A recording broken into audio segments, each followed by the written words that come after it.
여러분 혹시 나의 마지막에 대해 상상해 보신 적이 있으신지요? 아마 막연하게 그려보신 분도 계시겠지만 평소 전혀 생각해 보지 않은 분도 계실 것 같은데요. 책에서는 죽음을 다음과 같이 설명합니다. 평균적인 삶도 평균적인 죽음도 없으며 따라서 다음에 생각할 것은 최빈도 죽음이다. 가장 자주 발생하는 죽음을 뜻한다. 우리는 이런 죽음에 직면할 가능성이 가장 높다. 영국에서는 호스피스 병원이나 요양원, 자신의 집보다는 병원에서 죽는 경우가 많다. 남자라면 70대 후반, 여자라면 80대 정도의 고령일 것이다. 이 책에서는 저자가 40년간 많은 죽음을 지켜본 경험을 토대로 영국에서 가장 흔하게 볼 수 있는 최빈도, 최신식의 죽음을 적나라하게 보여주고 있습니다. 우리나라도 사정은 비슷합니다. 집보다는 병원에서 죽는 경우가 많습니다.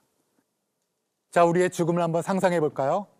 여러분은 지금 80대의 고령입니다.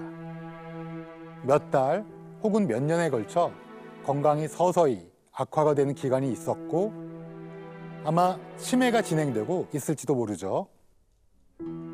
그래서 여러분은 지금 병원에 누워 있습니다. 일주일 정도 여러분을 회복시키려 애쓰는 의료진들이 여러분의 상태를 검사할 것입니다.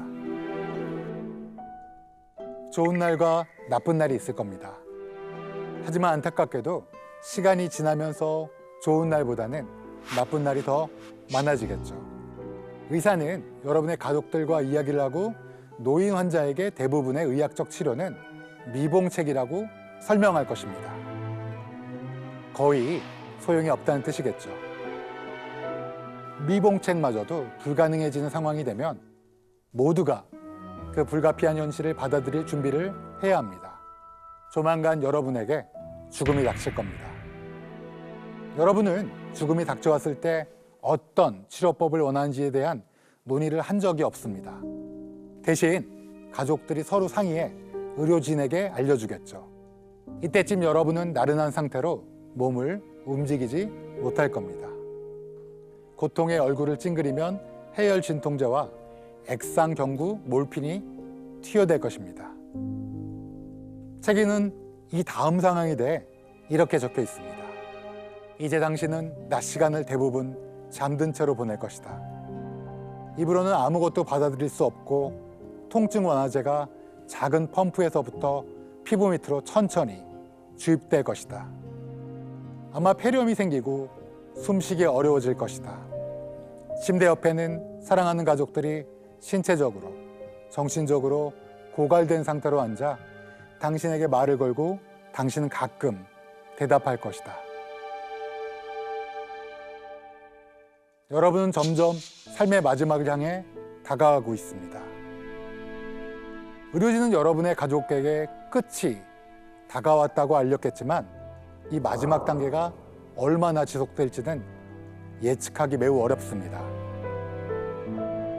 몇 시간, 몇 날, 몇 주. 죽음은 나름의 속도로 천천히 오며 다른 사람들의 시간표에 맞춰 서두르지 않습니다. 죽음은 이기적으로 다가옵니다. 호흡이 점점 더 얕아집니다. 곧 여러분은 마지막 숨을 쉬게 될 거고 몇 번 헐떡거리게 될 것입니다. 심장은 여러분이 육주된 배아였을 때 뛰기 시작한 이래 처음으로 멈춥니다. 입에서 토사물, 즉 거품이 일고 피가 섞여 분홍빛을 띠는 폐부종 가래가 나오고 항문에서 설사가 약간 새어나오며 소리가 들릴 수 있습니다. 이것이 여러분 삶의 끝입니다. 여러분이 이른 아침에 세상을 떠났다면 1시간쯤 지난 뒤 수련이가 할 일이 잔뜩 적힌 목록을 들고 들어올 겁니다. 여러분이 숨을 쉬고 있지 않은지 살피고 잠깐 심장 소리를 들어보고 눈에 불빛을 비춰 반응하지 않는지 확인할 것입니다. 수련이는 이 검사 내용을 날짜, 시간과 함께 기록지에 적겠죠. 2019년 3월 26일 14시 29분. 사망하셨습니다. 여러분, 이제 공식적으로 죽은 겁니다. 간호사가 당신의 몸을 정돈해 줄 것이다. 건장한 병원 운반 담당자 2명이 당신을 긴 강철 손수레에 담고 용도가 너무 빤한 시트로 당신을 덮어 가린 다음 수레를 밀고 영안실로 갈 것이며, 그날 사망한 다른 이들과 함께 냉동고로 옮겨지는데, 이렇게 진행되는 것이 최빈도 죽음이다. 내가 가장 빈번하게 접한 죽음이다. 저자가 가장 자주 접했던 죽음이라 소개하고 있습니다.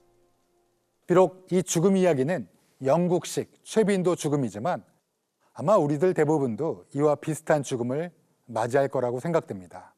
조금 생각이 복잡해지실 것 같은데요. 그렇다면 여러분은 어떤 죽음을 원하고 계신가요? 책을 보면 죽음을 좋은 죽음과 나쁜 죽음으로 이야기하고 있는데요. 우리들 대부분은 좋은 죽음, 즉 우리 인생이 해피엔딩으로 끝나길 바랍니다. 해피엔딩인 죽음 한번 생각해 볼까요? 아마도 100세 가까운 나이에 온 가족과 함께 즐겁게 보내고 며칠이 지난 어느 따사로운 봄날이 좋겠네요.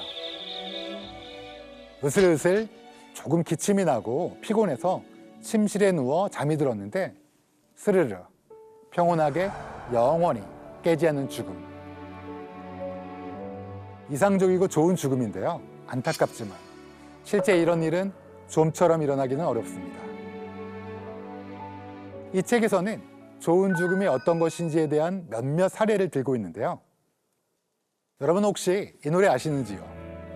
I'm dreaming of a white Christmas. 죄송합니다. 제가 좋은 노래를 망쳤네요. 아마 크리스마스 날에 이 노래 한 번쯤은 들어보셨을 것 같습니다. 화이트 크리스마스를 더 따뜻하고 부드럽게 만든 이 목소리의 주인공은 바로 가수 빈 크로스비인데요. 이분은 70대의 나이에 지인들과 골프를 치다가 매우 흡족해하며 좋은 골프 게임이었어 친구들, 가서 콜라나 마시자고 라고 하면서 클럽하우스에 가고 있었는데 클럽하우스 들어가기 불과 몇 미터를 앞두고 그만 쓰러져 사망하였다고 합니다. 마지막에 한 것이 즐거운 게임이라니 저자가 좋은 죽음이라고 제시할 만하다고 생각합니다. 그런데 사실 좋은 죽음을 정의하기는 어렵습니다.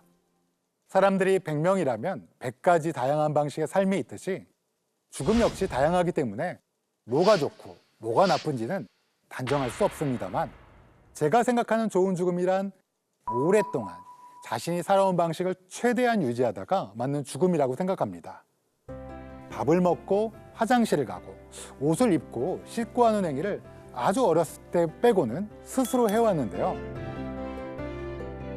이러한 기본적인 일상생활을 영위하고 자신이 오랫동안 해온 삶의 방식을 유지하다가 떠날 수 있다면 진정한 좋은 죽음이겠죠. 그렇다면 이와는 반대인 나쁜 죽음, 즉 바람직하지 않은 마지막은 어떤 것일까요? 사람들마다 생각은 다르지만 저에게 생각나는 일화가 하나 있습니다. 경제력이 있고 소위 남들이 부러워할 만한 삶을 살던 분이 계셨는데요. 다만 그분은 성격이 대단해서 조금의 손해도 못 참는 불같은 성격이었다 합니다. 어느 날 그분이 사업과 관련된 계약에서 본인에게 부당하다고 생각되는 일을 당했는데요. 결국 법적 소송이 들어갔고 상대방과 분위기는 점점 험악해져 갔다고 합니다. 이번 일이 금전적으로 손해를 보지만 그분의 경제적 상황을 고려해보면 아주 큰 문제는 아니었다고 합니다. 그런데 이분은 그 부당함에 잠을 이루지 못하고 법적 판단이 최종 나온 후에는 그 화를 참지 못해 스스로 자신의 생을 마감했습니다. 그분의 신체를 검사하였을 때 건강하고 앞으로도 많은 인생이 남아있는 분이었는데요. 자신이 사랑하는 사람들에게 아련한 사랑과 안타까움보다는 분노와 화를 내는 모습만을 남기고 가셨다는 점에서 바람직하지 않은 죽음의 예가 아닐까 저는 오랫동안 생각했습니다. 좋은 죽음이든 나쁜 죽음이든 죽는 것은 어쩔 수 없는 인간의 숙명입니다. 그렇다면 우리는 왜 태어나면 죽어야만 하는 운명을 지닌 걸까요? 나이 드는 것은 인간이 겪는 거의 모든 질병 중에서 가장 큰 위험인자다. 대다수 질병의 발병률은 나이와 함께 대개는 기하급수적으로 증가한다. 어린 시절 이후 7년마다 우리의 사망 확률은 2배씩 증가한다. 우리가 70대나 80대 이를 때쯤이면 죽음이 우리 바로 곁에 있다. 이 책에서는 과학적인 설명으로 우리는 왜 죽을 수밖에 없는지 설명합니다. 혹시 헤이플릭 분열 한계라는 용어를 들어보신 적이 있으신지요? 우리가 가지고 있는 세포는 약 50여 차례 분열된 뒤에 세포는 더 이상 분열하지 못하고 사멸하게 됩니다. 이를 발견한 과학자 레너드 헤이플릭의 이름을 기념하여 헤이플릭 분열 한계라고 합니다. 지금 시청자분들의 나이가 아마도 다양하겠지만 여러분이 중장년이시라면 지금쯤 세포 분열이 정해진 운명의 반 이상은 진행되었을 가능성이 높습니다. 물론 무한히 분열하는 세포가 있습니다. 우리에게 뜻하지 않은 죽음을 만나게 하는 무서운 세포입니다. 우리는 이것을 암세포라고 부르는데요. 아주 유명한 암세포는 자궁경부암으로 사망한 여성인 헬레타 렉스의 이름을 따서 지은 헬라세포가 있습니다. 하지만 한 생명을 앗아간 이 세포는 아이러니하게도 후에 생물학 연구의 표준으로 사용되어 왔으며 소아마비 백신, 항암 치료제, 에이즈 치료제 개발은 물론 파킨슨병 연구와 시험관악이 탄생 등 의학 발전에 활발히 이용되어 왔습니다. 이 한계에 영향을 미쳐 조금이라도 수명을 연장할 수 있다고 알려진 것은 소식, 적게 먹는 것뿐입니다. 따라서 불멸은 오롯이 암세포의 전유물이라고 보셔도 됩니다. 왜 우리의 세포는 한계가 있을까요? 이것은 태어날 때부터 정해진 운명입니다. 우리가 부모님께 받은 염색체 끝에는 짧은 반복 서열로 존재하는 말산소체, 텔로미어라고 부르는 부분이 있습니다. 이 텔로미어는 염색체가 짧아지는 현상을 완충하지만 세포 분열이 계속되면서 점차 짧아지게 되는데요. 이 텔로미어가 모두 소실되면 세포의 분열 능력을 잃게 되고 더 분열하지 못하면 싱그럽고 젊었던 세포가 노화가 되면서 사멸의 길로 들어서게 됩니다. 이 텔로미어를 길게 해주는 기능을 가진 효소가 있는데요. 말단소체 복원 효소, 이를 텔로머레이즈라고 부릅니다. 이 효소는 배아와 줄기세포 속에서 왕성히 활동하고 당연히 암세포에서도 엄청 열심히 활동하죠. 그렇다면 텔로머레이즈를 몸에 많이 지니면 불사신이 될 것이다 라는 그럴듯한 가설을 세울 수 있을 것 같습니다. 정말 텔로머레이즈가 많으면 우리는 불멸의 몸이 될까요? 책에서는 다음과 같이 이야기합니다. 말단소체와 말단소체 복원 요소가 어떻게 작용해야 우리의 기대 수명을 확장할 수 있는 정도가 되는지 우리는 눈꼽만큼도 알 수가 없다. 영원히 사는 것은 말단소체 유전자를 바꾸는 것처럼 쉬운 문제가 아니다. 우리는 우리의 죽음이나 사랑하는 이의 죽음을 받아들일 준비를 생각조차 하지 않고 있습니다만 사실 죽음, 질병, 고통은 결국 삶의 하나의 일부라는 이 책의 저자의 말을 이해한다면 오히려 죽음의 상실감으로부터 자유로워질 수 있지 않을까 생각합니다. 올해 초 많은 화제가 됐던 39이라는 드라마를 보셨는지요? 제가 애정에 맞지 않는 슬기로운 의사생활의 여주인공 전미도 씨가 이 드라마에서는 췌장암 말기에 시한부 판정을 받은 정찬영 역할로 연기를 했습니다. 극 중에서 정찬영은 말기암 판정에도 불구하고 병원 입원을 거부하는데요. 대신 제일 친한 두 친구들과 함께 남은 생을 세상에서 제일 신나는 시한부로 살아가기로 마음먹습니다. 곧 세상을 떠날 찬영은 본인의 장례식의 부를 부고 리스트를 작성해 미리 친구들에게 나눠주는데요. 뭐야? 내 부고 리스트. 친구들은 이 부고 리스트를 브런치 리스트로 바꿔 찬영을 위한 생전 장례식을 몰래 준비합니다.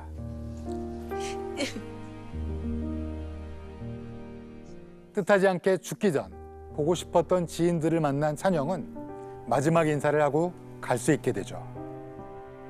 저는 이 장면을 인상 깊게 보았습니다.